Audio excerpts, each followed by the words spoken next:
Good afternoon to you. Mark Sutton with HurricaneTrack.com here with your hurricane outlook and discussion for the first day of July 2017. Thought I'd be able to wait until Monday to do another video, but alas, the tropics have other plans. Not that I wanted to be lazy, but there just wasn't much to talk about until today, and we're going to get into that in just a moment.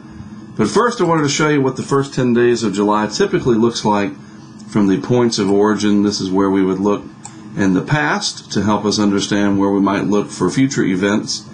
And you can see that in the tropical Atlantic there are a few areas that have developed during this time span and the tracks that they have taken. A few areas off the east coast, and you can see most of these head out to sea, and a lot of this is probably during an El Nino year or something like that. Frontal development, that kind of thing.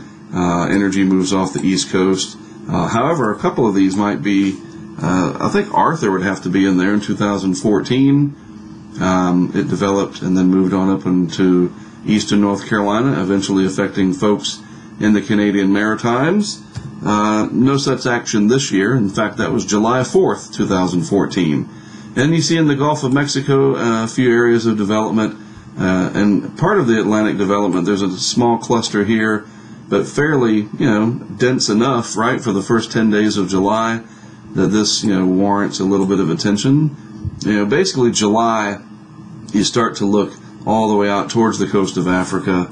Not often, but enough, as this map shows, and maybe this year will be similar. And then, of course, the highest concentration here remains in the eastern Pacific, and we do have some activity there to talk about. So let's get into what's going on in the Atlantic Basin. This just out right now, as I'm recording this, the 2 p.m. update.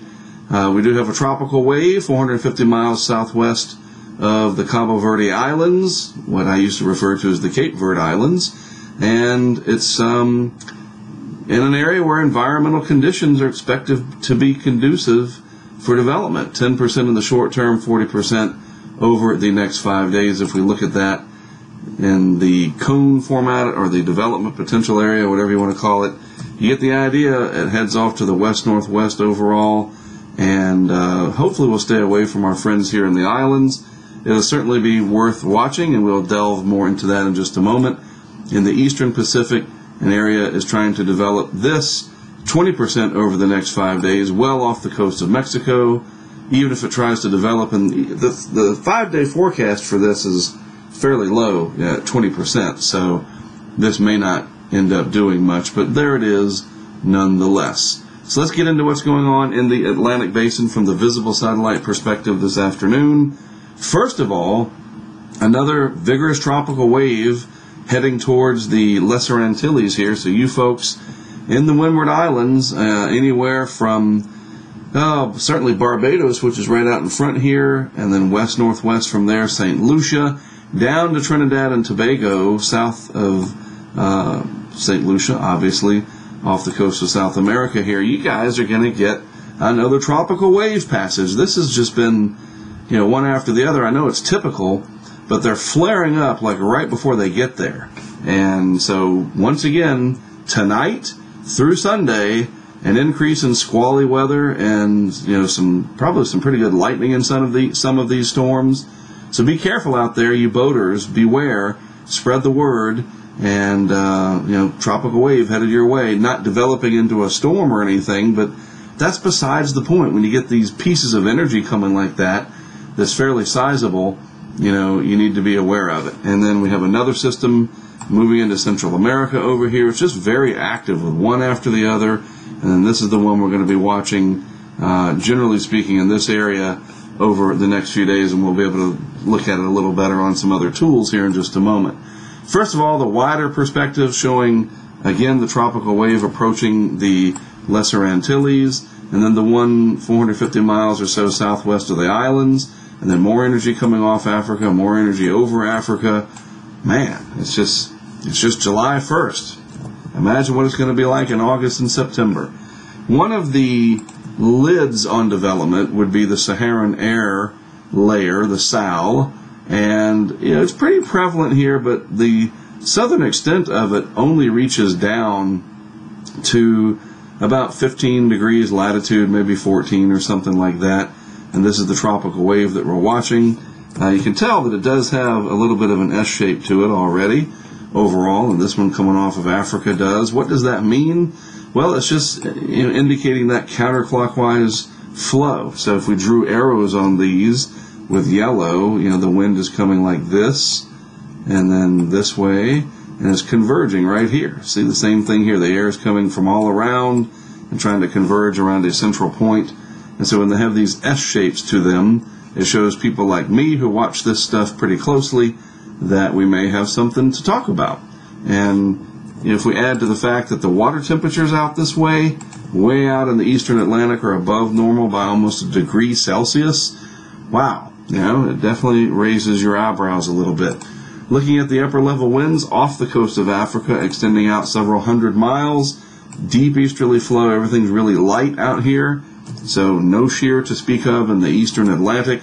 And we can see as we move westward from there, looking down in the deep tropics, here is, in fact, look at that, there's the tropical wave that I was talking about getting ready to impact the Lesser Antilles, and wind shear is very low. It's all green down there, so no wonder, right? And then we have favorable conditions out in the open Atlantic, and even the strongest of the upper level winds are not, they're strong enough to prohibit development, but it's July. We're typically supposed to see that.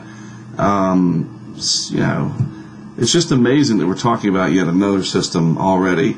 And we had Brett that formed, and then Cindy was a different animal altogether, forming from that monsoon trough that developed in here and then moved on in like that. But these easterly waves getting this active this early, I don't know what else you can say, but this is a sign of things to come. And when we look at the vorticity at 850 millibars, about 5,000 feet in the atmosphere, that's the energy trying to bundle and become more round in nature. At least that's the way I look at it. And there it is. You can start to see it right there, southwest of the Cape Verdes, and it's embedded in this area of decent convergence overall and vorticity or energy, and more energy gathering over Africa, ready to come out. So what does it all mean? The Hurricane Center giving it a 40% chance over the next 5 days, medium chance of development. So let's put this into motion, and before I do, what will you be looking for? Well, here's the west coast of Africa right here. Here's the east coast of the U.S. way over here. All right, here's the Lesser Antilles, north part of South America. And this would be the Cape Verde Islands or Cabo Verde Islands, whichever you prefer. And then right in here, it's barely detectable, but weak turning in the 850 millibar level would be our tropical wave that we're going to be watching. So keep your eye on this area right through here as I put this into motion. In fact, let me put it back, and I think I can do this. There we go. Now watch what happens. Over the next few days, that energy starts to grow right in there where I drew the yellow circle. See it? Right there. There's some green showing up, and then it moves on out, of course, as things progress west to east, or east to west. And then finally, as we move on out here, we are at about 72 hours. It really starts to take shape there weak. And then don't get me wrong, this is not some hurricane out there. It's definitely a weak vorticity signature, but it's there nonetheless. This could be a tropical depression at that point. We'll see. And then, if you watch the GFS, run after run the last few days, these things come towards the U.S. and then take off. It's been kind of crazy seeing this, the threat of a Cape Verde system in the long range. Well, let's get through the short range first. And as you can see, though, the next 5 days, in fact, I'm just going to go out here to the day 5 plot. There it is, the last frame. This would be valid on July the 6th. And, it's not very impressive in there, but it's there nonetheless. And then you have more energy trying to come off. Pretty good ridging over the Atlantic. But, we'll worry about all of that, whether, that's all dependent on whether or not this develops as to where it might end up. So it's got my attention, certainly has the Hurricane Center's attention. That goes without saying. And we'll talk about it. So, that's what I know. We can speculate all we want. This might happen, that might happen. Climatology would argue against it overall.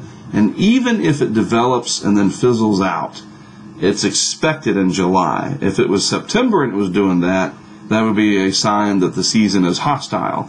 To get development that far east this early, I showed you, It's pretty rare, only a few instances dating back to 1851. And you think about it, back then, there were plenty of ships at sea that kept logs, and they would encounter storms. Are there going to be holes in that data? Certainly. Only the satellite era and beyond do we have really accurate data. But even with that, we're talking about only a few chances of development in any given year, very small. So if this goes to become a depression or a tropical storm, the name would be Dawn if it's a storm, and we'll see, right?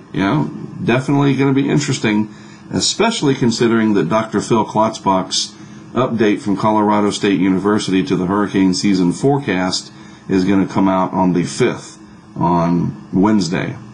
Yeah, that'll be interesting too. All right, well, that's it for me for this Saturday. Have a great rest of your afternoon. Don't worry about this too much. We'll keep an eye on it and talk about it. I'll be back tomorrow to do just that. I'm Mark Sedeth for HurricaneTrack.com. Thanks as always for your time and attention. I'll talk to you again tomorrow afternoon.